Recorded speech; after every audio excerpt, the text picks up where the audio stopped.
بسم اللہ الرحمن الرحیم۔ سامعین محترم، السلام علیکم ورحمۃ اللہ وبرکاتہ۔ امید ہے آپ خیریت سے ہوں گے۔ سامعین، دعا اور اس کی قبولیت ایک ایسی چیز ہے کہ جس کے متعلق عمومی طور پہ ہر آدمی پریشان ہے، اور یہ ایک ایسا مسئلہ ہے کہ جو ہر آدمی کا مسئلہ ہے، ہر مرد کا یہ مسئلہ ہے، ہر عورت کا یہ مسئلہ ہے۔ سب لوگ اس میں پریشان رہتے ہیں، ہماری دعا قبول نہیں ہوتی، ہماری دعا کب قبول ہوگی، اور ہمیں اپنی دعا کے لیے کیا کرنا چاہیے۔ تو سامعین، مانگنے کی ذات جس سے مانگا جائے اور جس سے مانگنا چاہیے وہ ایک ذات ہے اللہ تعالیٰ کی، اور وہ یہ کہتا ہے ادعونی استجب لکم، تم میرے سے دعا مانگو، میں تمہاری دعا ضرور قبول کروں گا۔ تو قبول کرنے والا اللہ تعالیٰ ہے، لیکن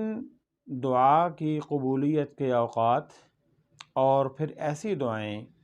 جن دعاؤں کا تعلق وقت کے ساتھ ہے، فلاں وقت میں دعا مانگو قبول ہوگی، فلاں وقت میں دعا مانگو قبول ہوگی، اور اس کے مانگنے کا انداز کیا ہونا چاہیے۔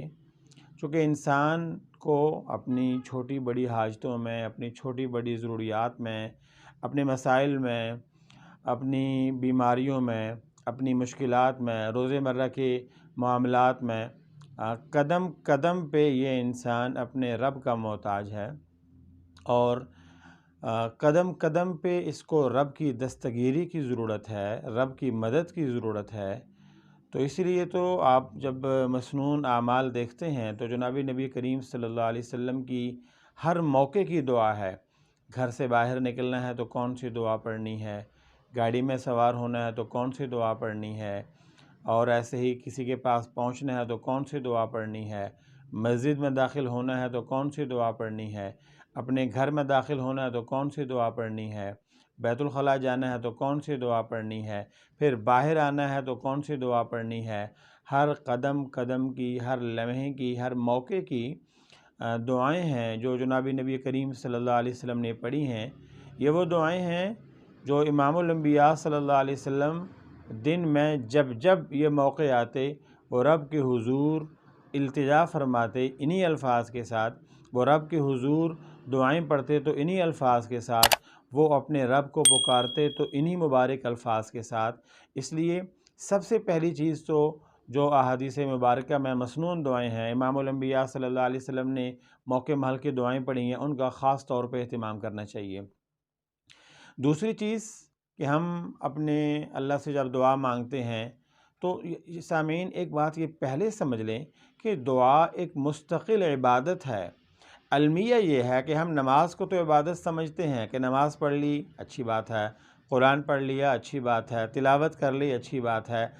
ذکر کر لیا اچھی بات ہے، تسبیح پڑھ لی اچھی بات ہے، لیکن اس ذکر کے بعد دعا کہاں چلی گئی اس کا کانسیپٹ ہی نہیں ہے۔ قرآن پاک تلاوت کر لی، اس کے بعد دعا کہاں چلی گئی یہ کانسیپٹ ہی نہیں ہے۔ نماز پڑھنے کے بعد پہلی تو بہت حد تک ہم یہ کہتے ہیں جی دعا ضروری نہیں ہے۔ سامعین، حدیث مبارکہ میں اللہ کے پیارے حبیب صلی اللہ علیہ وسلم نے فرمایا الدعاء مخ العبادہ، الدعاء مخ العبادہ، دعا عبادت کا مغز ہے۔ اب آپ خود ہی سوچ لیں کہ اگر آپ نماز کو عبادت سمجھتے ہیں تو پھر دعا تو اس عبادت کا مغز ہو گیا نا۔ پھر کوئی بھی چیز آپ لے لیں، چھلکا الگ ہوتا ہے اور اس کے اندر کا مغز، اس کے اندر کی گری الگ ہوتی ہے۔ تو چھلکا اپنی جگہ بہت قیمتی ہوگا، لیکن جو اس کے اندر کا مغز ہے وہ تو وہ گویا کہ اس ساری کی حفاظت کے لیے اس کا انتظام کیا گیا تھا،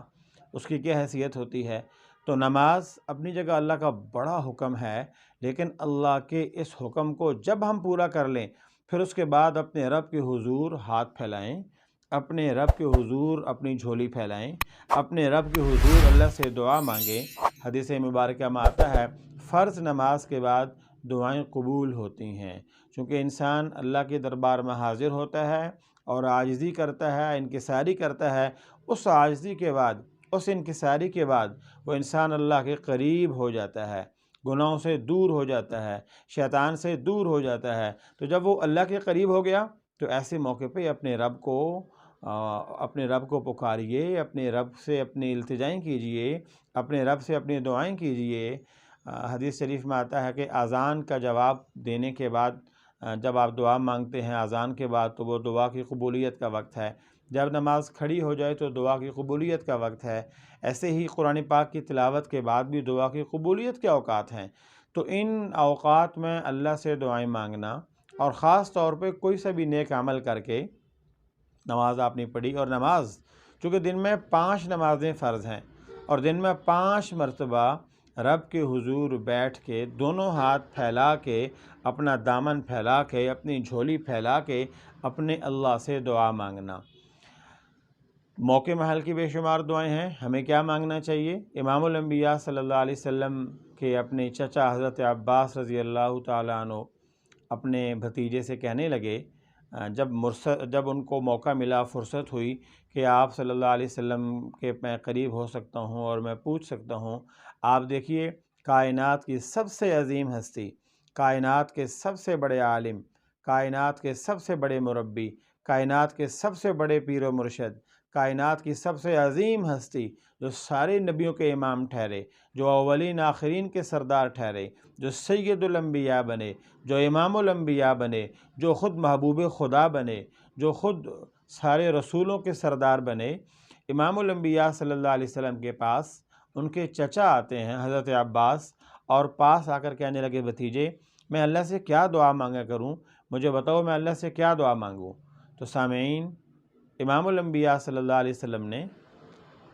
اپنے محبوب چچا سے کیا کہا کہ چچا اللہ سے عافیت کی دعا مانگا کرو۔ کچھ دیر گزری، کچھ دیر کے بعد حضرت عباس نے دوبارہ آپ صلی اللہ علیہ وسلم سے یہی سوال کیا جو اس وقت میرا بھی سوال ہے، اس وقت آپ کا بھی سوال ہے، اس وقت دنیا کے ہر انسان کا یہ سوال ہے کہ اللہ سے کیا مانگیں،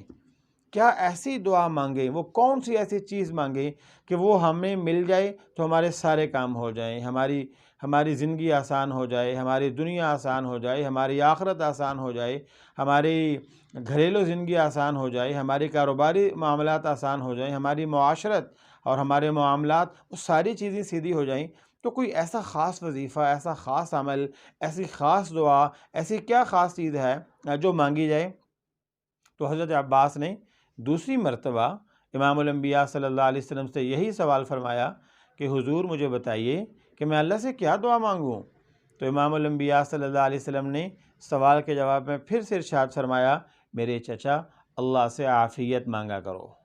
کچھ دیر گزری، حضرت عباس نے پھر یہی سوال کیا، آقا صلی اللہ علیہ وسلم نے تیسری بار بھی یہی جواب ارشاد فرمایا، میرے چچا اللہ سے عافیت مانگا کرو۔ سامعین، اللہ تعالی ہماری طرف سے بہت جزائے خیر دے حضرت عباس کو، اور کروڑوں رحمتیں نازل فرمائے امام الانبیاء صلی اللہ علیہ وسلم پہ کہ جنہوں نے سوال پوچھا اور پھر جنہوں نے سوال بتایا، ان کے سوال اور جواب میں میرے آپ کے سوال و جواب بھی حل ہو گئے، میرے آپ کے مسئلے بھی حل ہو گئے کہ ہمیں بھی اللہ سے عافیت مانگنی چاہیے۔ اللہم انا نسألک العفو والعافیت فی الدنیا والآخرہ، اے اللہ ہم تجھ سے دنیا اور آخرت کی عافیت کا سوال کرتے ہیں۔ سامعین، عافیت میں صحت کی دعا بھی آ گئی، کاروباری معاملات کی دعا بھی آ گئی، اولاد کے مسائل بھی آ گئے، گھر کے مسائل بھی آ گئے، انسان کے شب و روز کے ساری ضرورتیں اس ایک دعا میں اللہ تعالیٰ پوری فرما دیتے ہیں۔ تو اللہ سے دعا مانگنے کا خود بھی اہتمام کریں،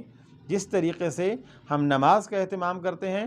نماز کے بعد اللہ سے مانگنے کا بھی اہتمام کرنا چاہیے۔ اور بہترین وقت تہجد کا وقت ہے کہ تہجد کی 2 رکعت کی نماز پڑھ لینا خیر من الدنیا وما فیہا، دنیا اور جو کچھ دنیا میں ہے اس سب سے بہتر ہے۔